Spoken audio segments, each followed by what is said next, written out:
Get ready to dive into something really fascinating.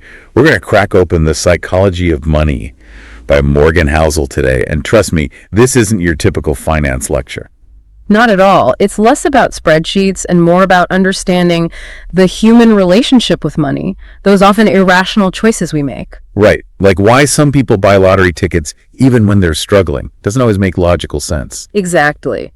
But as Housel points out in Chapter 1, No One's Crazy, our financial decisions are shaped by our experiences, like how our parents handled money or if we lived through a recession. So someone who grew up watching their family struggle during an economic downturn might be extra cautious with their savings. Precisely. It's their financial fingerprint, and it's key to understanding those seemingly irrational decisions. We all have our own unique context. That makes a lot of sense. It's a good reminder not to judge others' financial choices too quickly. Absolutely. Now, Chapter 2 delves into luck and risk, using the story of Bill Gates and his friend Ken Evans. Both were brilliant, but Evans tragically died young. It highlights how much chance plays a role. So even with hard work and talent, sometimes luck deals a hand we can't control. Does that mean we shouldn't bother planning? Not at all. But it does emphasize that we shouldn't beat ourselves up if things don't go perfectly. There's a lot we can control, but acknowledging luck's role helps us learn from both success and failure. That's a really important perspective, especially when we're bombarded with stories of overnight success. Right. Now, Chapter 3 tackles the idea of never enough through cautionary tales like Bernie Madoff's Ponzi scheme. It's a warning about the pitfalls of unchecked greed. So even those who achieve incredible wealth can still fall into the trap of wanting more. Is there a way to break that cycle? Housel argues the hardest financial skill is getting those goalposts to stop moving. It's about defining what enough means for you and finding contentment. That's a powerful concept. It's not just about accumulating wealth, but about finding genuine satisfaction with what we have. Exactly. And that leads us to Chapter 4, Confounding Compounding. Housel uses a surprising analogy. Ice ages. Ice ages. How does that relate to money? Well, ice ages are caused by cool summers, not harsh winters. It's the slow, gradual accumulation of snow that doesn't melt. Just like small, consistent investments can lead to significant wealth over time. So it's like setting aside a little bit of money each month, even if it doesn't seem like much at first. Precisely. It's the consistency over time that makes the real difference, just like those slowly accumulating snowflakes. So we shouldn't underestimate the power of those small, regular actions. Gives me to think of the saying, slow and steady wins the race. Exactly. And speaking of long-term success, Chapter 5, Getting Wealthy versus Staying Wealthy, features Warren Buffett. The key takeaway is that most of his wealth came from being a good investor for decades. So it's not just about making a few smart investments, it's about staying in the game for the long haul. Right. Time is a crucial factor in compounding. The earlier you start and the longer you stay invested, the more potential your money has to grow. So patience really is a virtue, especially when it comes to building wealth. Now, Chapter 6 has a really intriguing title, Tails, You Win. What's that all about? This chapter flips the script a bit. Housel argues that tails, those rare, unpredictable events, actually drive everything in finance, like those outlier stocks that skyrocket in value. So it's like venture capitalists, where most startups fail, but a few become wildly successful. Exactly. It's those unexpected wins, the tails of the distribution, that often have the biggest impact. And it's a reminder that we don't have to be right all the time to succeed. So we need to be comfortable with some failures along the way, because those big wins can make up for the losses. Right. It's about managing risk and focusing on the overall picture, not just individual wins and losses. Now, Chapter 7 is all about freedom, and I think this is where it gets really personal for a lot of people. Absolutely. Isn't this where Housel talks about how money's greatest value is giving us control over our time? Exactly. It's the freedom to choose your work, take time off, pursue passions. Those are the ultimate dividends money can provide. It's a good reminder that money isn't just about buying things, it's about creating the life we want. And that leads us to Chapter 8, Man in the Car Paradox. Ever envied someone driving a fancy car? Oh, I think we all have at some point. Well, Housel argues that true wealth is often what you don't see. It's the cars not purchased, the vacations, foregone the financial assets, quietly growing. So it's about living below your means and prioritizing saving and investing over flashy displays of wealth? Precisely. Building that gap between what you have and what you want leads to more options and freedom down the road. It's a reminder that financial security isn't always about what's on the surface. Now, Chapter 9 focuses on save money. Sounds simple enough, right? It does, but Housel goes deeper, addressing those who think they can't save or don't need to. He compares it to energy conservation. It's the part of the equation you have the most control over. So even if we don't earn a lot, we can still make a difference by saving what we can. Absolutely. And those savings, no matter how small, can compound over time, just like investments. It's about building that habit early on. It makes me think of that saying, take care of the pennies and the pounds will take care of themselves. Exactly. And that brings us to Chapter 10, Reasonable Rational. This one challenges the idea that we should always strive for perfect financial decisions. So it's acknowledging that we're human, not robots, and sometimes emotions play a role in our choices. Exactly. House argues that trying to be perfectly rational can backfire because we're not emotionless spreadsheets. So it's about finding a balance between logic and our gut feelings, and making choices that feel right for us, even if they're not perfectly optimized. Precisely. And he even uses a medical analogy to illustrate this point. Julius Wagner-Jauregg won a Nobel Prize for using fever to treat syphilis despite it being a risky and unconventional approach. Wow. So sometimes those unconventional choices can lead to breakthroughs, even in finance. Exactly. It's a reminder to be open to new ideas and to consider different approaches even if they don't seem perfectly rational at first glance. That's a great takeaway. And speaking of unexpected things, Chapter 11 is titled Surprise. This one has me curious. What's the element of surprise in finance? This chapter challenges the idea that we can predict the future based solely on past data and trends. Housel argues that surprises, those things we couldn't have anticipated, play a huge role in shaping the financial landscape. So no matter how well we plan, there will always be unexpected events that can throw us off course, like, say, a global pandemic. Exactly. And it highlights the need to be adaptable and to have a plan B or even a plan C for when those unexpected events inevitably happen. So it's not just about creating a rigid plan, but about being flexible and knowing how to adjust when things change. Precisely. It's about embracing uncertainty and being prepared to navigate those unforeseen challenges. That's a really valuable mindset to have, especially in today's world. Now, Chapter 12 is Room for Error. This sounds like a crucial concept, especially in the face of those surprises we just talked about. It is. House uses the analogy of blackjack card counters. Even when they think the odds are in their favor, they never bet everything because they know they could be wrong. So it's about having a margin of safety, a buffer, to protect ourselves from those inevitable miscalculations and unforeseen circumstances. Exactly. And this applies to our financial plans as well. Building in buffers for unexpected expenses, market downturns, or even changing our minds, it's all about creating that room for error. I love that. It's like having a safety net to catch us if we stumble. It takes some of the pressure off striving for perfection. Exactly. And that leads us to Chapter 13, You'll Change. I think we can all relate to this one. People change, circumstances change. How do we factor that into our financial planning? Right. It seems like a lot of financial advice assumes we'll always want the same things. That's the trap Housel warns against. He reminds us that our financial goals need to adapt as we evolve. Don't cling to past decisions that no longer serve you. So it's about being flexible, forgiving our past selves, and adjusting our plans as we go through different life stages and experiences. Exactly. Embrace change and recognize that our financial goals are not set in stone. It's perfectly okay to adjust course along the way. That's reassuring. Okay, moving on to Chapter 14, Nothing's Free.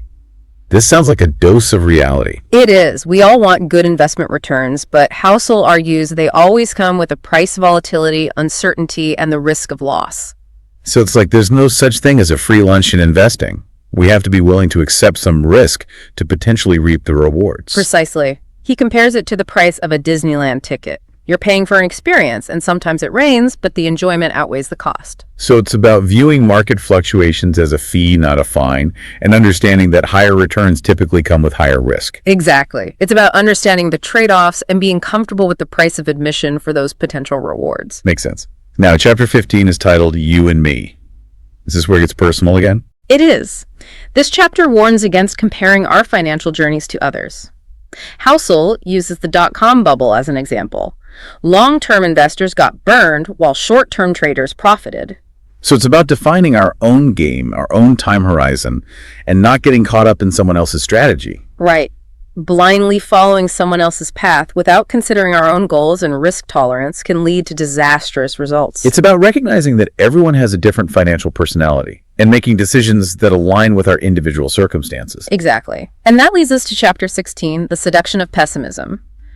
Why are we so drawn to negativity, especially when it comes to finances?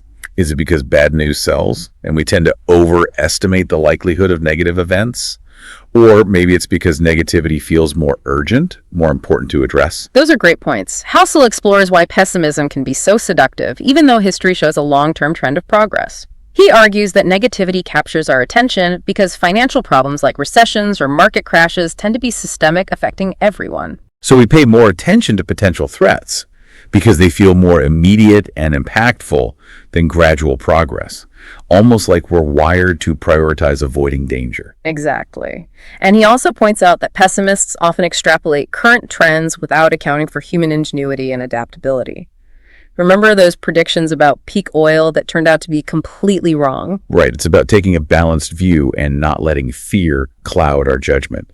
There's a lot of power in focusing on the potential for positive change as well. Exactly. Now, Chapter 17, Beware of Stories, sounds like a warning about those narratives we create to make sense of the world, especially when it comes to money. Is it about recognizing that stories can be powerful and persuasive, but also being critical of them and not letting them completely dictate our financial decisions? Sometimes those narratives oversimplify things or play on our emotions. You hit the nail on the head. Housel warns that stories can be powerful and persuasive, especially when they confirm our existing biases. We tend to overestimate the odds of things we want to be true, and we often fill in gaps in our knowledge with narratives that make us feel more in control than we actually are. So it's about separating fact from fiction and making informed choices based on evidence, not just compelling narratives. It's easy to get swept up in a good story, but we need to remember to look at the facts too. Precisely. It's about recognizing the power of stories, but also being critical of them and not letting them completely dictate our financial decisions. It's about using those stories to inform our thinking, but not letting them completely override our own logic and reasoning. Exactly. And it's about being aware of our own biases and how they might be influencing our interpretation of those stories. That's a really important point. We all have our own unique perspectives and experiences that shape how we see the world. Absolutely. Now let's move on to Chapter 18, When You'll Believe Anything. This one sounds a bit ominous. Is it about those times when we're so desperate for a financial breakthrough that we'll believe anything that promises a quick fix, like those get-rich-quick schemes that prey on people's hopes and dreams? Exactly. This chapter dives into the psychology behind why we fall for financial quackery. What's fascinating here is that when the stakes are high and the potential rewards are enormous, it's easy to become susceptible to believing stories that overestimate the odds of those outcomes actually happening. So our desire for a quick solution can cloud our judgment and make us vulnerable to those who are looking to take advantage. Precisely. When our emotions are running high, our critical thinking can take a backseat.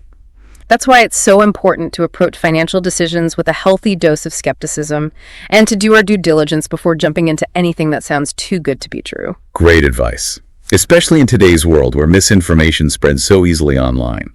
We need to be extra cautious and do our research before making any big financial decisions. Absolutely. Now, Chapter 19, altogether now, sounds like a shift in perspective. What's Housel exploring here? Is it about how our financial well-being is influenced not just by our individual choices, but also by broader societal factors and expectations?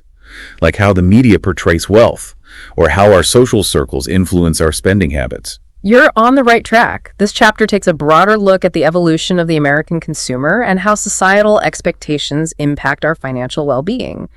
Housel argues that the post-World War II economic boom created a cultural expectation of upward mobility and material prosperity. So we're talking about the American dream, the idea that each generation will be better off than the last, and how that ideal has shaped our views on money and success. Exactly. But Housel points out that as income inequality has grown and the cost of living has risen, that dream has become harder to achieve for many.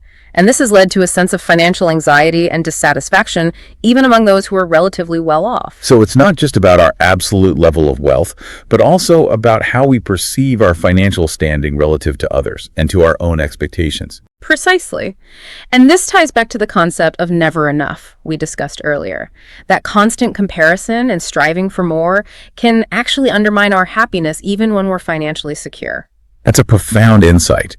It's a reminder to focus on our own personal definition of success and not get caught up in keeping up with the Joneses. Exactly. And finally, we reach Chapter 20, Confessions.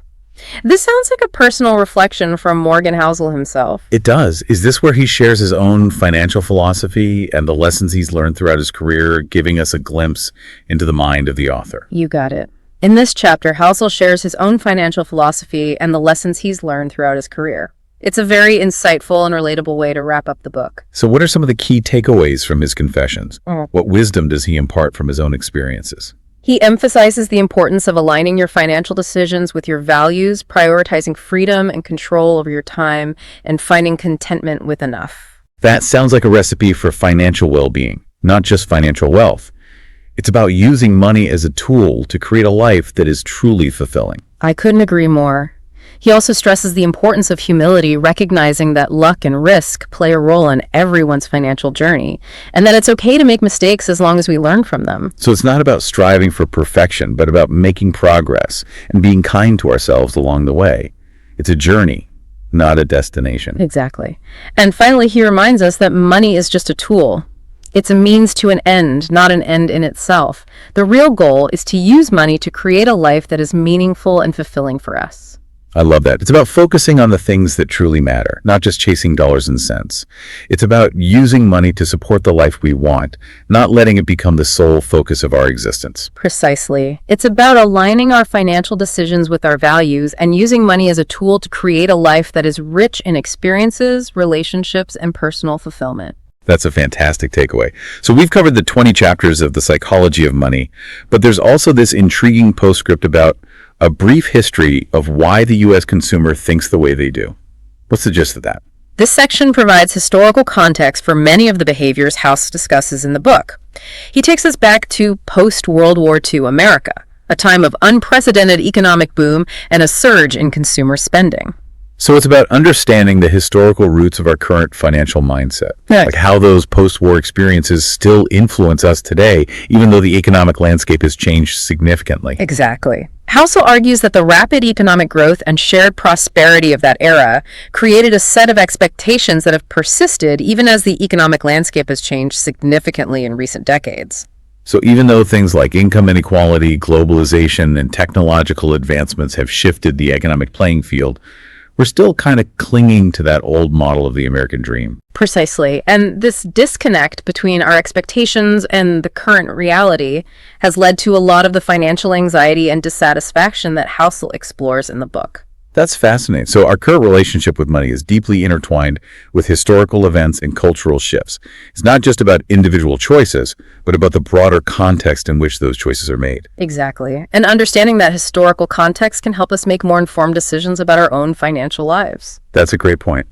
Okay, so we've covered a lot of ground today exploring the fascinating and often surprising world of the psychology of money.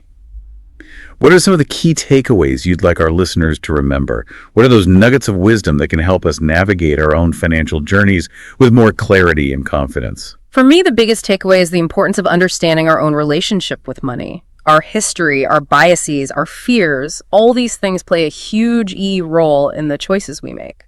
Right. It's about recognizing that money isn't just about numbers. It's about our emotions, our values, and our unique experiences.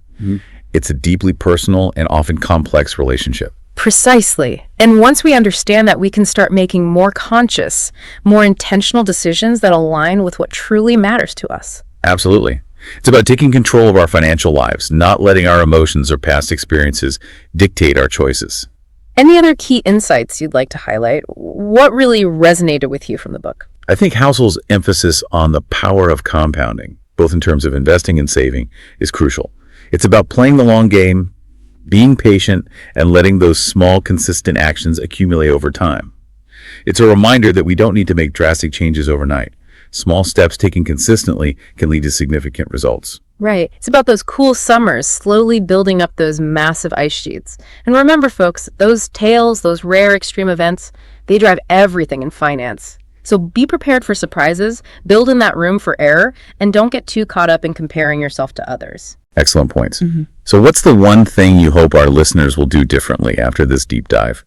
What's the action step they can take today to start applying these insights to their own lives? I hope they'll take some time to reflect on their own financial philosophy. What are their goals? What truly matters to them? And how can they make decisions that align with those values? It's about taking a step back from the day-to-day and really thinking about what they want their financial future to look like. That's a great challenge. It's about getting clear on our values and priorities and making sure our financial decisions are supporting those goals. And hey, maybe there's a bit of that Ice Age magic waiting for you too. Right. Small, consistent steps over time. You might be surprised what you can achieve. Indeed. The journey of 1,000 miles begins with a single step, and understanding the psychology of money is a powerful first stride. Now go forth and conquer those financial goals with a little more wisdom and a whole lot less stress. And remember, everyone has a different path. There's no one right way to do things. Find what works for you, be patient, and enjoy the journey. Thanks for tuning in to The Deep Dive. We'll see you next time. It really is fascinating how our individual psychology and these larger societal forces intertwine to shape our financial lives. But let's get back to those individual chapters. We left off on Beware of Stories. What comes next in Housel's exploration of the psychology of money? Well, that segues perfectly into Chapter 18, When You'll Believe Anything, which digs into why we fall for financial scams and those too good to be true promises. Oh, I think we've all encountered those at some point, whether it's online or even from well-meaning friends and family who swear by some investment strategy. What's the key insight here that helps us avoid those pitfalls? Housel points out that when the stakes are high and we're really craving a financial breakthrough, it's easy to let our guard down. We become more likely to believe stories that overpromise, especially if they tap into our deepest desires. So we're more susceptible to those get-rich-quick schemes or guaranteed return promises when we're feeling desperate or anxious about our financial situation. Exactly. When emotions are running high, our critical thinking can take a backseat. That's why it's so important to approach financial decisions with a healthy dose of skepticism and to do our research before jumping into anything that sounds too good to be true. That's such solid advice, especially in today's world where misinformation spreads like wildfire online. We need to be extra discerning and check those claims before making any big decisions. Absolutely. Now, Chapter 19, Altogether Now, takes a step back to look at the bigger picture. Does this tie back to the post-World War II context we were discussing earlier, how that era shaped our expectations about money and success? It does.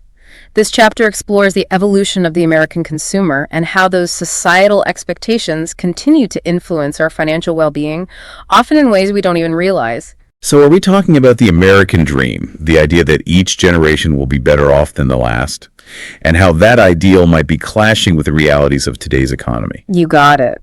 Housel argues that while the post-war boom created incredible prosperity for many, it also set up certain expectations about upward mobility and material wealth that have persisted even as the economic landscape has shifted.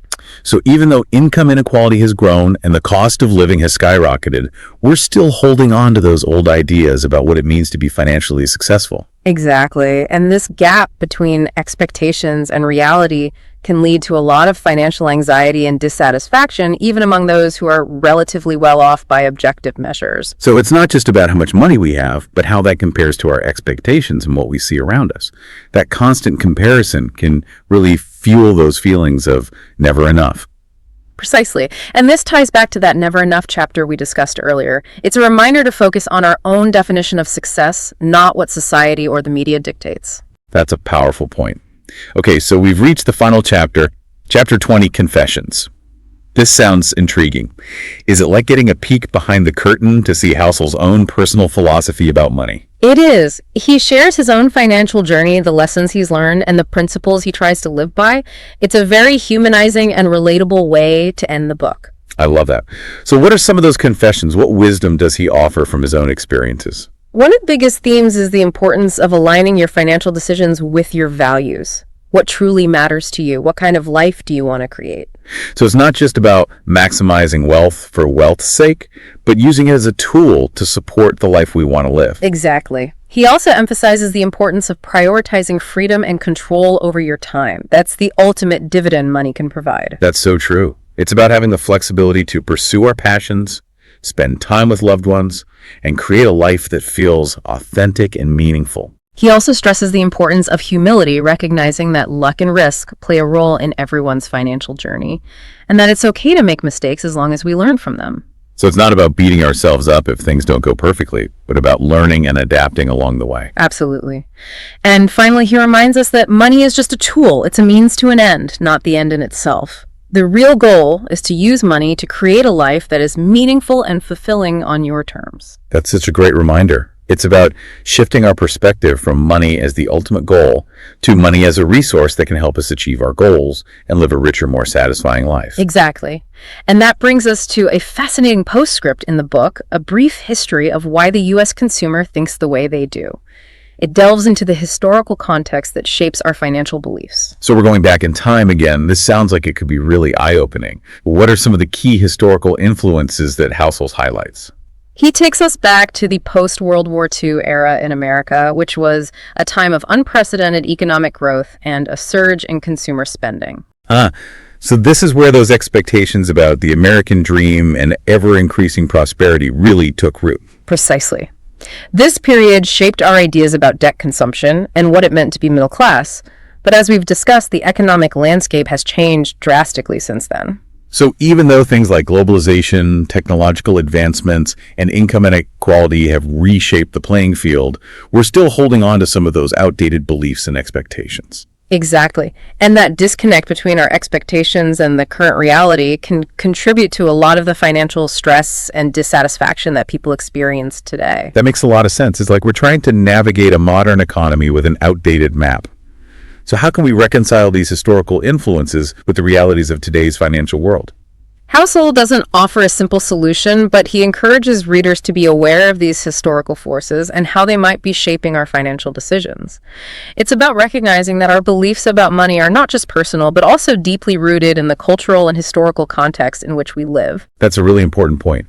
It's about understanding where those beliefs come from and then deciding which ones still serve us and which ones we might need to re-examine in light of today's realities. Exactly. It's about taking a critical look at our financial beliefs and making sure they're aligned with our values and our goals, not just with the expectations that were handed down to us. Okay, so we've explored the individual chapters and even delved into the historical context. What are some of the most important takeaways from the psychology of money as a whole? What are the key insights that you hope our listeners will carry with them? For me, one of the biggest takeaways is that understanding our own psychology is just as important as understanding financial concepts. Our emotions, biases, and past experiences play a huge role in how we manage money. Right. It's not just about numbers and spreadsheets. It's about our unique relationship with money and how that shapes our financial decisions. Exactly. And once we understand our own psychology, we can start making more conscious and intentional choices. We can learn to manage our emotions, recognize our biases, and create a financial plan that aligns with our values and goals. That's so empowering. It's about taking control of our financial lives instead of letting our emotions or past experiences control us. Absolutely. Another key takeaway is the importance of embracing long-term thinking. The book is filled with examples of how patience, consistency, and a focus on the long game can lead to incredible results. Right, like the power of compounding and how small, regular investments can grow exponentially over time. It's a reminder that we don't need to get rich quick. We just need to be consistent and stay the course. And don't forget about the importance of those tails. Those rare, unpredictable events can have a huge impact on our financial lives, both positive and negative. It's a reminder to be prepared for surprises, build in a margin of safety, and not get too caught up in trying to predict the unpredictable. Those are such great points. It's about balancing a long-term perspective with the understanding that there will always be bumps along the way. Exactly. And finally, I think one of the most important takeaways is that money is just a tool. It's a means to an end, not the end in itself. Right. It's about using money to create the life we want, not letting it become the sole focus of our existence. It's about aligning our financial decisions with our values and using money as a tool to support our goals, our relationships, and our overall well-being. Those are such powerful insights. Okay, so we've covered a lot of ground today, exploring the fascinating and often surprising world of the psychology of money. What's the one thing you hope our listeners will do differently after this deep dive? I hope they'll take some time to reflect on their own relationship with money. What are their financial goals? What truly matters to them? And how can they make decisions that align with those values? That's such a great challenge. It's about taking a step back and getting really clear on what we want our financial future to look like and how we can use money as a tool to support that vision. Exactly. It's about taking control of our financial lives and making sure our money is working for us, not the other way around. I love that. It's about being intentional and thoughtful with our financial decisions, not just going through the motions or following the crowd. Absolutely. And remember, there's no one right way to do things. Everyone has a different path and different priorities. The key is to find what works for you and create a financial plan that supports the life you want to live. That's such a great reminder. So listeners, go forth and conquer those financial goals with a little more self-awareness, a lot more intentionality, and a whole lot less stress. Indeed. And remember, the journey of 1,000 miles begins with a single step, and understanding the psychology of money is a powerful first stride. Now it's time to put those insights into action and create the financial future you deserve. Thanks for tuning in to The Deep Dive. We'll see you next time. It's amazing how much history can influence our present-day financial habits and even anxieties. Yeah, it's a reminder that we're not just, making decisions in a vacuum. There are all these cultural and societal forces at play that shape our perceptions and behaviors. Absolutely. So we've gone deep into each chapter, exploring the psychology behind everything from risk and luck to the allure of get-rich-quick schemes and the power of long-term thinking. Now let's zoom out and talk about the overall impact of the psychology of money. What are some of the key takeaways you want our listeners to walk away with today? Well, first and foremost, I hope they gain a deeper understanding of themselves as financial beings. This book is all about recognizing that our relationship with money is deeply personal and influenced by our unique experiences, our emotions, and even our subconscious biases. It's like that financial fingerprint we talked about earlier. Yeah. We each have our own, shaped by our upbringing, our culture, and even seemingly random events. Exactly. And once we understand our own psychology, we can start making more conscious and deliberate choices with our money. So it's about moving from a place of reacting to our emotions around money to a place of responding thoughtfully and intentionally. Precisely. Another key takeaway is the power of long-term thinking. Housel emphasizes this throughout the book, showing how patience, consistency, and a focus on the long game can lead to incredible results. Those cool summers leading to an ice age, right? It's a powerful analogy for the magic of compounding. It is. And it's not just about investing. It applies to saving, career choices, even personal relationships. Small, consistent actions taken over time can have a huge cumulative impact. It's a great reminder that we don't need to make drastic changes overnight. We can make progress by taking small steps in the right direction. And speaking of steps, let's not forget the importance of embracing uncertainty. As we discussed in the Tales You Win chapter, those rare, unpredictable events can play a significant role in our financial lives. It's about accepting that we can't control everything and building in a margin of safety to protect ourselves from those unexpected twists and turns. Exactly. And finally, I hope listeners walk away with a renewed sense of empowerment. Money doesn't have to be this mysterious, intimidating force. By understanding the psychology behind our financial decisions, we can take control and create the future we want. It's about shifting from a feeling of scarcity and fear to a sense of abundance and possibility. Precisely. It's about recognizing that money is just a tool. It's a means to an end, not the end in itself. And that end ultimately is living a life that is meaningful and fulfilling, whatever that looks like for each individual. Absolutely. So as we wrap up this deep dive into the psychology of money, what's the one piece of advice you would give to someone who wants to improve their relationship with money? I would say start by getting to know yourself better. Reflect on your past experiences with money, your current beliefs and attitudes, and what truly matters to you. Once you have a deeper understanding of your own financial psychology, you can start making choices that are aligned with your values and your goals. That's such great advice. It's about taking that first step towards self-awareness and then building from there. Exactly. And remember, there's no one right way to manage money. What works for one person might not work for another. The key is to find what works for you and create a financial plan that supports the life you want to live. It's about taking control, being intentional, and making choices that move you closer to your goals. And don't be afraid to ask for help along the way. There's so many resources available, from financial advisors to online communities, to help you navigate the complexities of personal finance. That's so true. There's no shame in seeking guidance and support. So listeners, as we wrap up this deep dive, remember that you have the power to create the financial future you desire. It starts with understanding yourself, making conscious choices, and embracing the journey. Indeed. And remember, the journey of 1,000 miles begins with a single step. Understanding the psychology of money is a powerful first stride. Thanks for joining us on the deep dive. Until next time, keep learning, keep growing, and keep diving deeper.